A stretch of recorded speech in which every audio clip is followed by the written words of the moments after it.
Are you ready to answer the Call of Duty? Do you even know what that means anymore? The hardest part of a new map pack is learning the new maps, adapting to something new.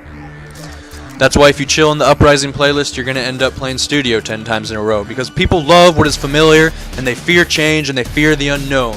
That is why we fear the dark, because we fear what we cannot see, because we cannot know what we cannot see. That is why we always value heavily the explorers, be they cowboys going west or astronauts going up.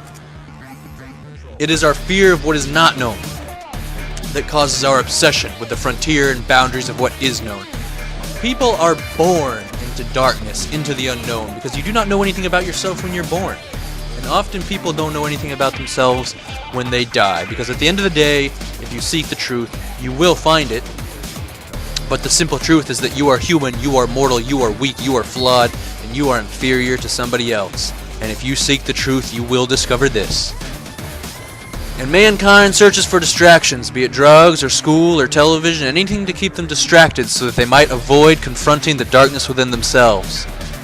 But there are two things that we must accept if we are to attain success in this map pack and on this game and in this life and in this realm. The first is that there is little left to explore in the physical world, and you are not the one to do it. There are no frontiers left to conquer.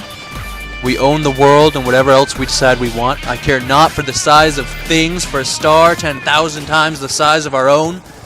Let it be as large as it wants, let it outsize me infinitely, for if it cannot think, in the end it will only serve me.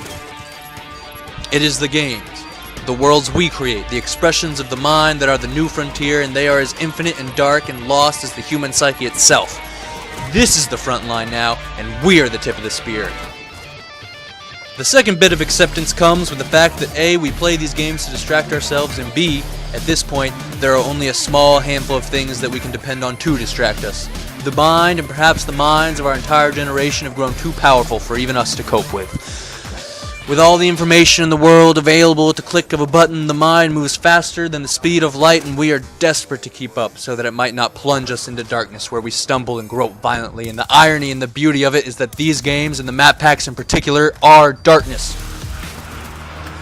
Because in playing them, you cannot help but to discover who you truly are. Do you play for the team or for yourself? Do you play in fun and jolly or venom and folly? Do you want to achieve or watch the world burn? Do you enjoy seeing others hurt? Do you enjoy your own pain? Do you enjoy learning the maps, or do you fear and despise learning the maps? Are you a rational animal or an emotional human being? And it is the mind's greatest trick that you should run to the games for comfort, only to be swallowed whole. But what is curious is what happens to everyone else.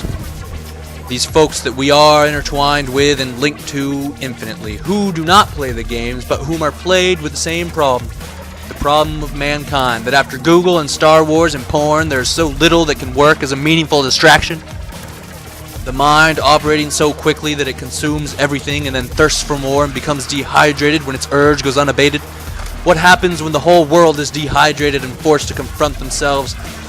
It will be an extreme one way or the other. Either mankind will plunge into chaos and fire and suicide as the mankind fails to cope with the reality of its own existence, or, and I think more likely, the world will become in an instant the most beautiful thing a human being can imagine. Faced with their own evil, all people forced to do good and accept that we are chained to one another eternally. But until then, the world will need warriors to fight in and with the darkness against the forces and constructs of evil, though well-intentioned distractions. The warriors before us have gotten us this far, but now the greatest test of all coming time lies in our hands, the hands of the gamers. For we are the only ones left with both imagination and the tenacity to employ it. Our peers are satisfied and content, useless. We are the tip of the spear, and into the belly of the beast we go. It is unavoidable, and I hope that we are empowered enough to emerge intact, though sometimes I find myself questioning those hopes when a new map pack comes out, and everybody wants to play the same goddamn map they played a year ago. You know why I liked Firing Range in Black Ops 1? Because that game was as slow as dog shit baking in the sun, and Firing Range and Nuketown were the only maps you could depend on for what we like to call fun. This game doesn't have that problem, and I want to play new maps, but every time Studio shows up, it gets 10 votes, and I'm spending 75% of the time with the Uprising playlist playing a fucking map that I already mastered.